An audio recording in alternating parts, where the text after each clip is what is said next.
யார்கிட்டையாவது கேளுங்க, அந்த வசதியானவர் உங்கள் சொந்தம் தானே அப்படின்னு கேளுங்க. அவர் சொல்லுவார், ஆமாம் சொந்தம்தான், அவர் எங்களை கண்டுக்கிறது இல்லை அப்படிம்பார். இது ஊரில் வசதி இல்லாத, ஒன்றும் இல்லாத, ஏதோ கைத்தொழில் செய்து சம்பாதிக்கிற அல்லது வண்டி தள்ளி வியாபாரம் செய்கிற ஒன்றுமே இல்லாத ஒருத்தர், நீங்கள் இப்போ இவர்கிட்ட கேளுங்க, அந்த ஏழையும் கூட உனக்கு சொந்தம் தானேன்னு கேட்டால் என்ன பதில் சொல்லுவார் தெரியுமா?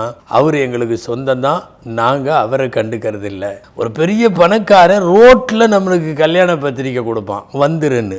நம்ம என்னமோ அது ஒரு பெரிய கௌரவமாக அவர் என்னை கூப்பிட்டார் என்று வழியே போய் நாம் சேர்ந்து கொள்ளுகிறோம். சொந்தக்காரன் வீட்டில் வந்து கூப்பிட்டாலும் அவன் அப்படி கூப்பிடலை, இப்படி கூப்பிடலை, லேடிஸ் வந்து கூப்பிடலை, அவன் சொல்கிற மாதிரி சொல்லலை, எனக்கு வந்து மறு வீட்டுக்கு சொல்லலை, வலிமாவுக்கு சொல்லலை, ஏதாவது குறை காணுகிறோம். காரணம், அவனிடத்திலே காசு இல்லை.